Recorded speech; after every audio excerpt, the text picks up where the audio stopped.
I just want everyone to know the song that we're playing tonight is by One Republic. It's called Come Home, and it's been dedicated to Jessie Foster, missing almost 8 years, by Mary. Thank you, Mary.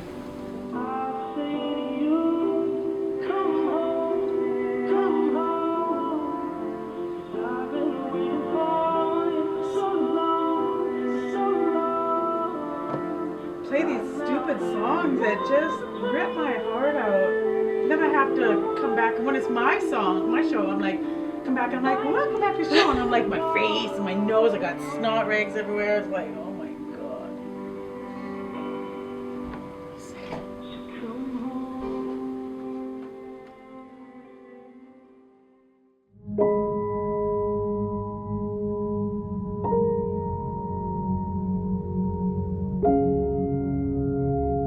She's always into swimming and brownies and guides and dance.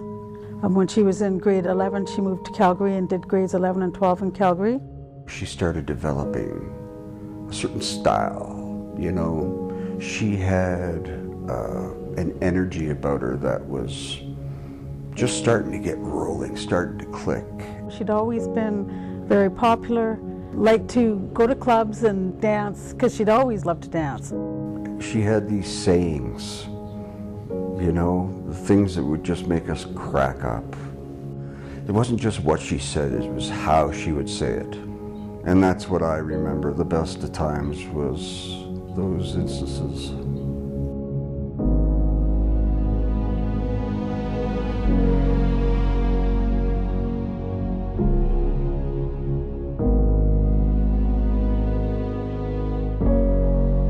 She wanted to do some traveling. And it was around that time when the ugly stuff started happening behind our backs. The kind of stuff you look back on after it was known that she was missing, when you started to realize, okay, now this makes sense. She went on this trip with this guy nobody knew. I found out afterwards that it wasn't really on her dime, and that really started to get me worried. Do you know what you're into, Jess? What's this all about? Who is this guy? What does he want from you? You know, she meets this guy when she's 17, she moves back to Canada when she's 20, suddenly he's phoning her, inviting her on trips.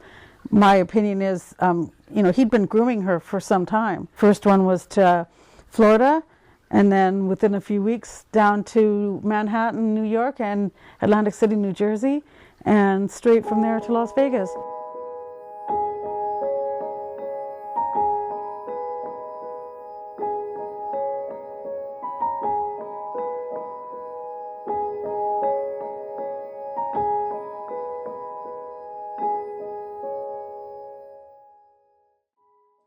Ask for your blessing today in Jesus' name. Amen. All right, well, let's get you guys to take as many flyers as you need. And you will need a bunch. I worked the case with North Las Vegas, and I was a go-between for the family and North Las Vegas detectives.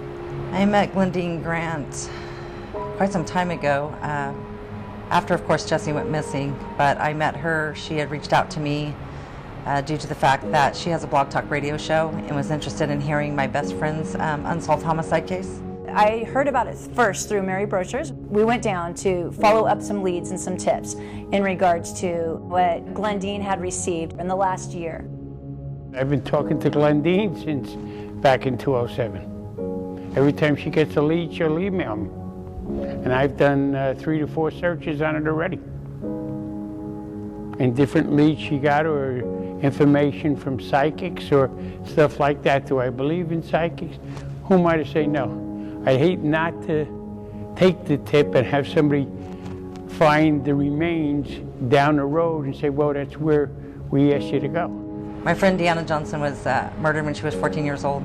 They actually stayed in our county that it was the worst homicide they had ever seen.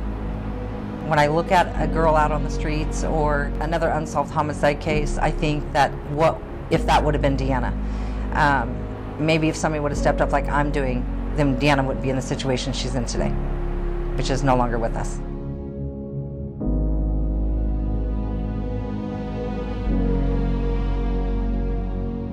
She had gone down there with, 3 days, 4 days worth of items, and had taken a couple days off of work. It's not like she was planning on going anywhere for a week or two, let alone 10 months.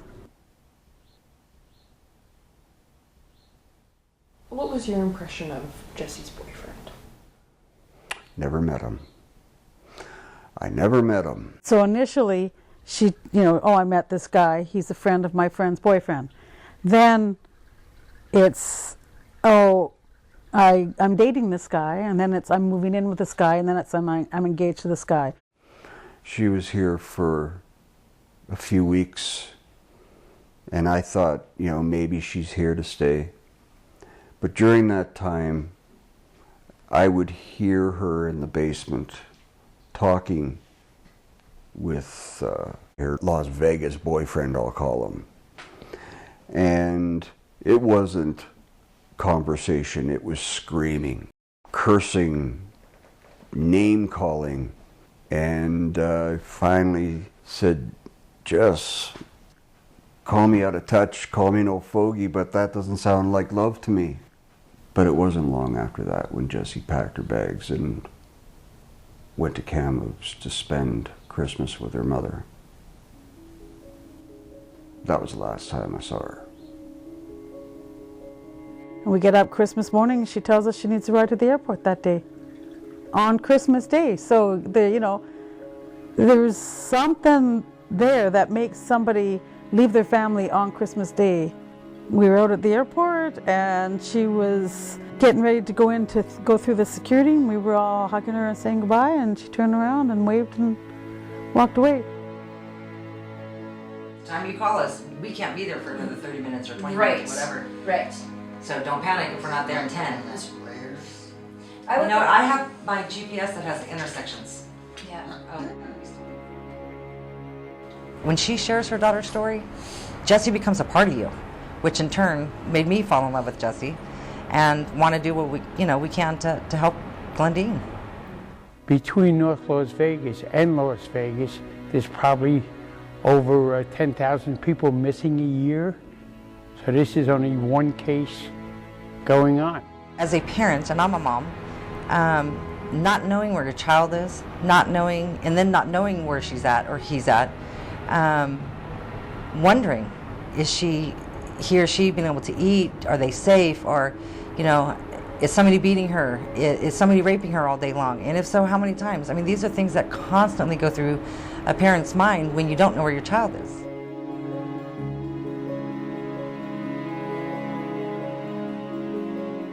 Her sister Katie was trying to get a hold of her, and she said to me, Mom, I've been calling Jessie all day and she hasn't called me back, and it was really weird. By the 31st, I had literally filled up her voicemail. We had gone down to Mexico. We came home. We had a message from Jessie. She seemed normal, she seemed happy, but the message that came right after that was where's Jessie? We haven't talked to her. All these thoughts came creeping into my head. What's happened? Did she have an accident? Where is she? Why is she not calling? I had a private detective next day.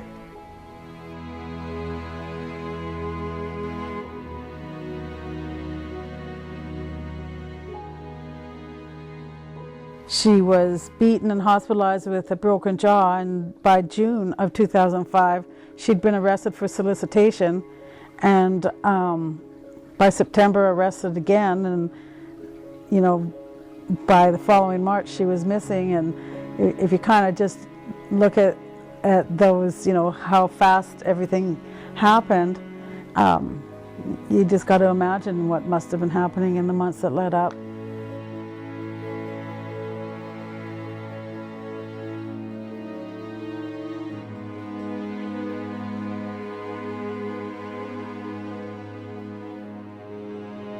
After she went missing, he denied that they were a couple, that they were engaged, and but we have pictures of the two of them, and Jesse's got an engagement ring on. It's very obvious, but it just tells you, that that was not at all what he was doing. He was, she was a commodity, and he was doing and saying whatever he needed to do to keep her there long enough until he could keep her there by force.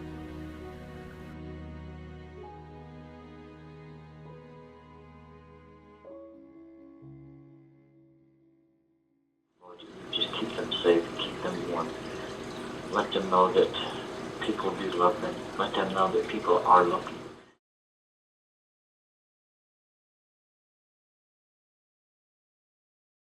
Somebody said to me, well, that sounds like human trafficking. And it's like all of a sudden I realized, taken to another country, beaten and forced into the sex trade, yeah, that's exactly what that is. And that's when I started trying to find out more about it. I've called myself, and I will continue to call myself, the lead investigator on Jessie's case. I do more for her case. I check into tips. When a tip comes in, I don't just send it to the North Las Vegas Police. I send it to the North Las Vegas Police, the Kamloops RCMP, the Kamloops Crime Stoppers, and the Las Vegas Metro Crime Stoppers.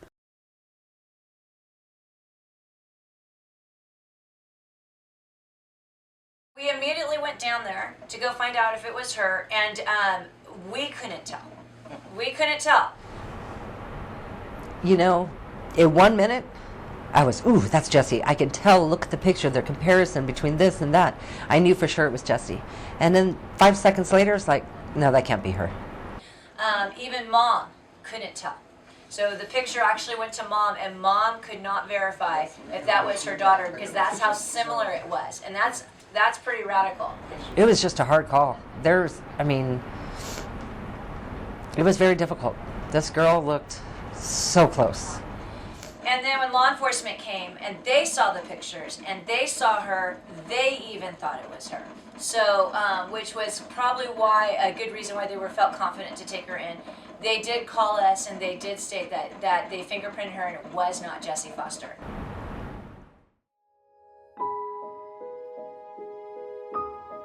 It's hard because you're surrounded by desert here. And people mostly come here to disappear. And back then, there was no such thing as human trafficking in the United States. So they thought. I'm the founder of Run to Rescue and also the executive director. What Run to Rescue is we reach, rescue, and restore victims of sex trafficking. It is the fastest growing crime in our nation and in the world. And it's surpassing even gun sales here in the United States. Anytime a sex ring gets busted up, her first thought, I am quite sure, and we've had these conversations before, is that I got to call law enforcement. I need to find out if my daughter's one of those girls in the ring.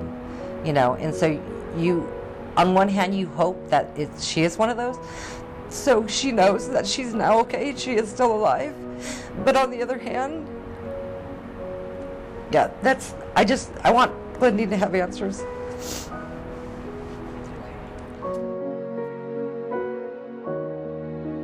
The other family's perspective is Jessie was forced into this business. And I saw it as a little different, I saw Jessie getting involved in the life, testing the waters, and before she knew it, she was in a riptide and she was out of control.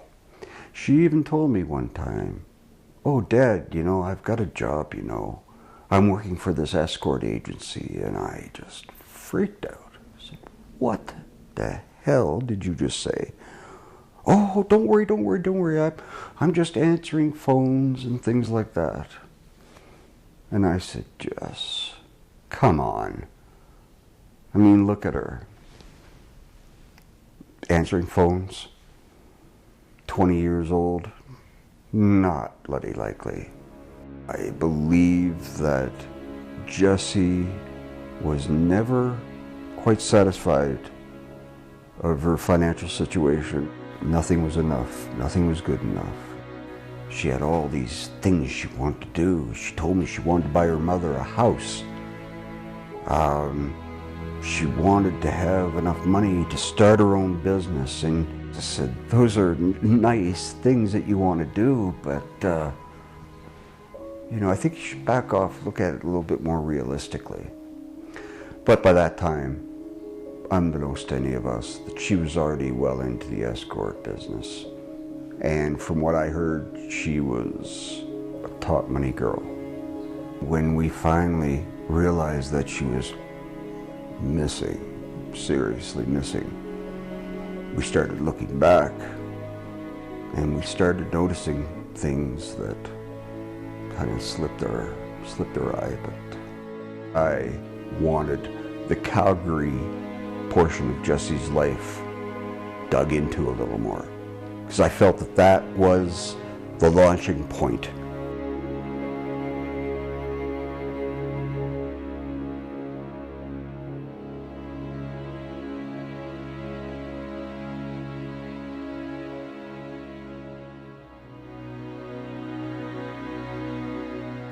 That's what he was called. That's when I learned that Jessie knew exactly who this guy was. Jessie was a willing participant in the beginning. She looked at this life as a viable way of making lots of money, making it quick, get in and out. I think that's where Jessie's head was.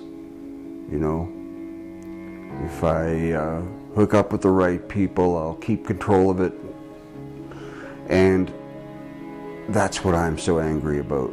If I could just get Jessie in front of me and say, why did you put yourself in that position? What is it about your financial situation that made you feel so desperate that you had to step out and do something like that? And thereby getting my anger out and, plenty of time for hugs and kisses and, wrapping her up in your arms and keeping her there. But I don't think I'm ever going to get a chance to do that.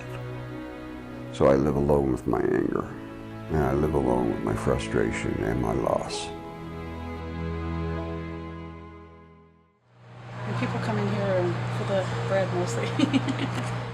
In the first year and a half when I didn't go to work, I couldn't do anything. Probably for 2 months, I hadn't gone grocery shopping, paid a bill, stepped out of the house. I had 2 teenage daughters still at home and a husband, and they'd say something like, I'm hungry, and I'd say, you're hungry and your sister's being raped somewhere? You're hungry and your stepdaughter might be dead, buried in the desert somewhere? How selfish can we all be? I couldn't get off that. It was, to me, everything was all about Jessie. And I thought anybody who wanted anything else, if they didn't have it as bad as Jessie, they were selfish. And I was wrong thinking that, but that's how I was thinking. I started realizing I have 3 grown daughters who needed a mom, because not only were they entering womanhood and motherhood, but they had a missing sister.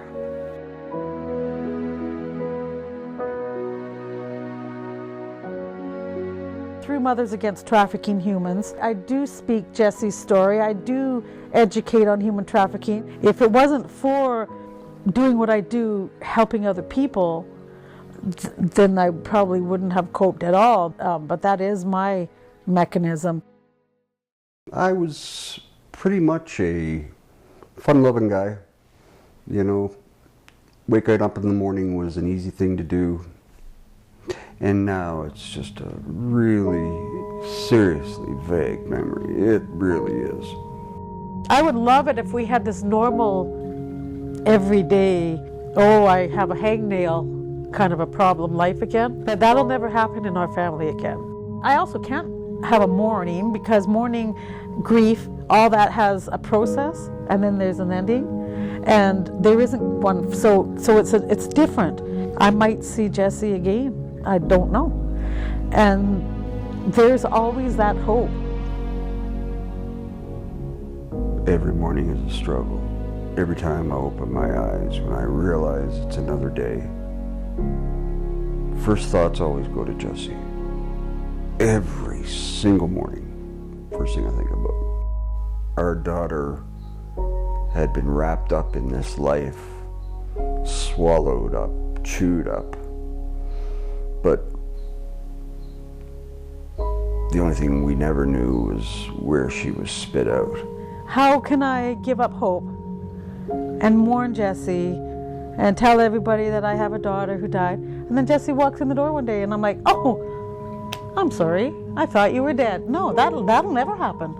I don't know. I'm not God, I'm not a psychic, and I wasn't there. There's no reason for me to give up. There will never be a resolution of this as long as we never learn what happened to her. I will find Jessie, or I will die trying. And by that, I don't mean I'm gonna die trying. No, it means like, I'll get old and I'll die. I want to be proven wrong. You know? I want the people that are close to her who believe that she had no choice in this, I want to be proven wrong. We know so much up until April 1st. The second she stopped communicating with us, well, this could have happened, that could have happened, this could have happened, or kaboom, that could have happened. Nobody knows. So it's kind of arguing,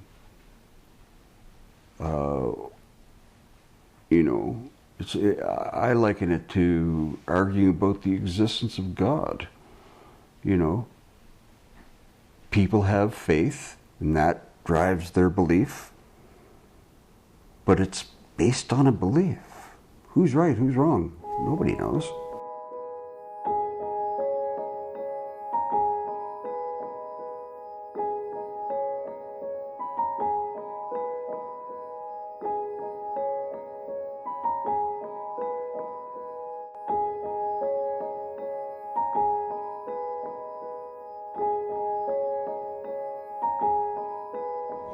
What do you hope happened to Jessie? I hope in my own little fantasy world, and for Jessie's sake, that she is out there having a great old time, and for whatever reason she just wanted to start a new life and for no one to know where she's at. Well, I hope she wasn't murdered. Jessie was always afraid of dying when she was a little girl. I don't know how to answer that because, of course, the hope is that she made it out of that life safely. Unfortunately, we all know that sex trafficking is obviously about sex.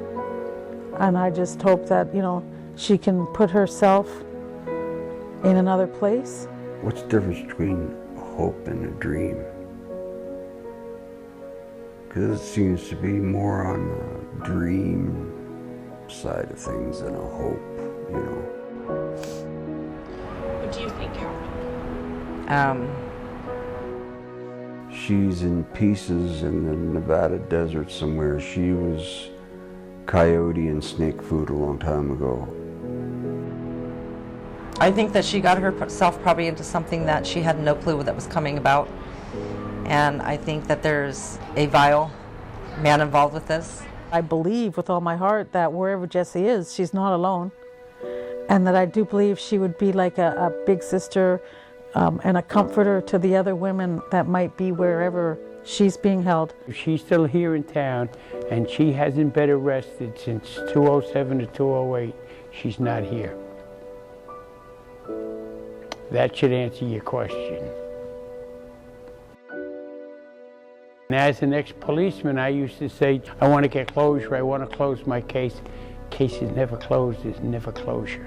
Because if something happens and we do find remains, then the loved one will want to know, well, how'd she get where she did, who killed her and everything else, so there's never any closure for the family of the loved one that's missing.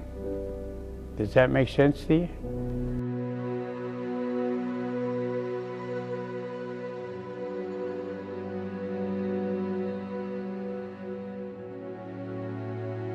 you.